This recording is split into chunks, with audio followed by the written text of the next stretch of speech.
ये कहानी है उस लड़के और लड़की की जो अपने प्यार के सहारे अपनी सारी खुशियां एक साथ बांट रहे और उन्हें दुगना कर रहे और अपने गम बांटकर उन्हें कम कर रहे।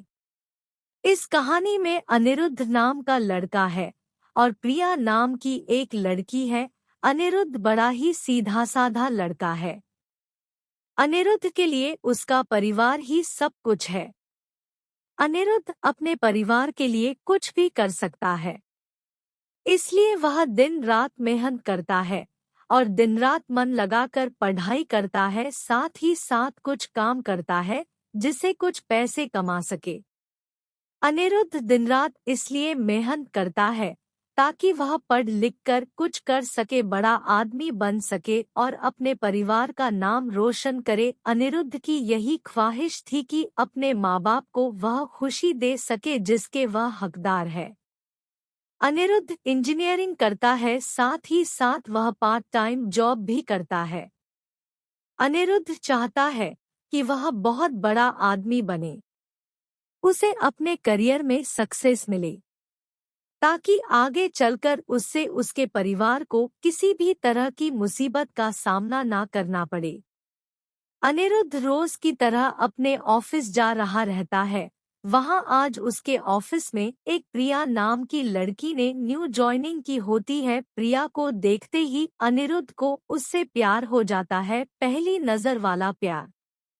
प्रिया भी अनिरुद्ध की तरह ही सीधी साधी लड़की होती है जिसके लिए उसका परिवार और उसका फ्यूचर ही सब कुछ है। वह अपने माँ बाप का हाथ बटाने के लिए पढ़ाई के साथ साथ पार्ट टाइम जॉब भी करती है।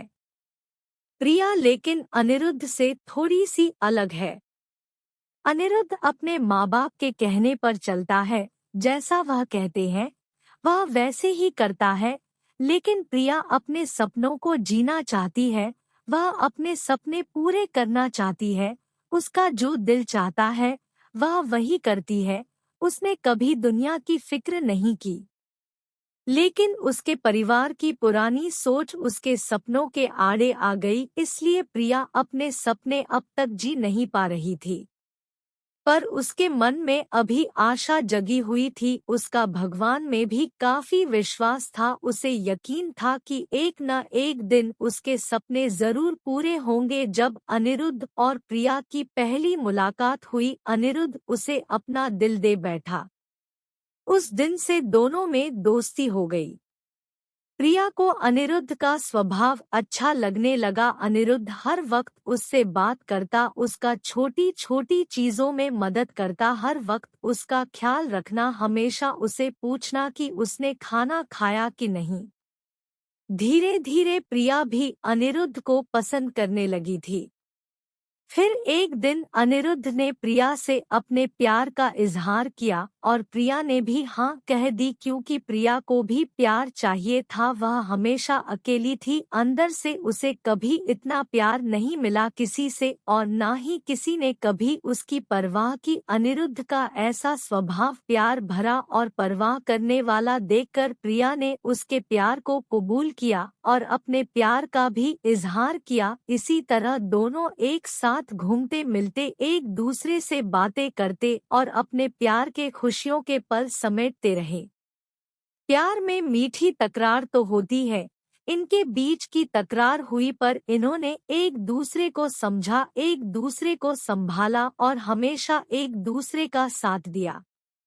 अनिरुद्ध और प्रिया दोनों एक साथ कॉलेज जाते हैं, एक साथ काम पर जाते, जहां जाते हैं हमेशा एक दूसरे के साथ रहते। इसी तरह खट्टी मीठी यादों के साथ दोनों ने एक साथ 4 साल गुजारे। साथ ही साथ प्रिया इंजीनियर बन गया जिसकी काफी अच्छी नौकरी है और प्रिया भी एक राइटर बन गई। साथ ही साथ वह अच्छा गाना भी गाती है। अनिरुद्ध ने उसका सपना भी पूरा करने में मदद की, गाना गाने का और अपनी आवाज को लोगों तक पहुंचाने का। इतना समय साथ गुजारने के बाद दोनों के बीच में प्यार बहुत गहरा हो गया। दोनों एक दूसरे के बिना अब जी नहीं सकते थे। दोनों एक दूसरे के दिल की धड़कन बन चुके थे। दोनों ने सोचा कि वह अब अपने अपने परिवार वालों को उनके रिश्ते के बारे में बताएंगे। जब दोनों ने यह बात अपने घर में बताई तब दोनों के ही परिवार वालों ने इस रिश्ते से इनकार कर दिया। इनके दोनों एक कास्ट के नहीं थे, दोनों अलग अलग कास्ट के थे। उनके परिवार वालों को यह मंजूर नहीं था कि उनके बच्चे उनके खिलाफ जाकर, बिरादरी के खिलाफ जाकर, अपनी कास्ट के खिलाफ जाकर किसी और से शादी करें। उन दोनों के परिवार वालों ने उनका मिलना, फोन पे बात करना सब बंद करा दिया। दोनों एक दूसरे के बिना रह नहीं पा रहे थे, दोनों एक दूसरे की याद में तड़प रही थी। दोनों एक दूसरे को मिलने के लिए बेचैन थी। अनिरुद्ध जो अपने परिवार की इतनी इज्जत करता है, उनके लिए कुछ भी कर सकता है, उन्हें कभी दुखी नहीं देख सकता। अपने परिवार की खातिर उसने प्रिया को भूलने का फैसला कर लिया। प्रिया को अपने प्यार और भगवान पे पूरा भरोसा था। उससे यकीन था कि वह एक न एक दिन जरूर अनिरुद्ध के साथ होगी, इसलिए उसने कभी हिम्मत नहीं हारी। उसने बहुत कुछ किया अनिरुद्ध को पाने के लिए। रोज सुबह शाम वो भगवान से प्रार्थना करती, रोज अपने माँ बाप से कहती कि उसने कभी भी उनकी कोई बात नहीं टाली, किसी चीज के लिए उसने ना नहीं कहा। बस अपनी जिंदगी का फैसला वो खुद करना चाहती थी, क्योंकि वो जानती थी कि उसकी खुशी अनिरुद्ध के साथ है और किसके साथ नहीं। प्रिया अकेले ही अपने प्यार के लिए लड़ी, उम्मीद कायम रखी, भगवान पे भरोसा रखा और एक दिन उसके परिवार वाले मान गए। काफी कुछ प्रिया ने सहा, काफी गिले शिकवे हुए, नाराजगी हुई, लेकिन आखिर में सच्चे प्यार की जीत हुई। किसी तरह अनिरुद्ध को भी प्रिया ने मन लिया। उन दोनों के प्यार के वास्ते और उनके साथ को देखकर उनके परिवार वाले राजी हो गए इस रिश्ते के लिए। दोनों अलग कास्टे के होने के वजह से दोनों के परिवारों को समाज का डर था कि लोग क्या कहेंगे, लेकिन अनिरुद्ध और प्रिया को किसी चीज की परवाह नहीं थी। दोनों ये बात अब समझ चुके थे कि उनके प्यार के सामने कोई चीज बड़ी नहीं, वो अपने प्यार के सहारे कोई भी लड़ाई लड़ सकते हैं और जीत सकते हैं।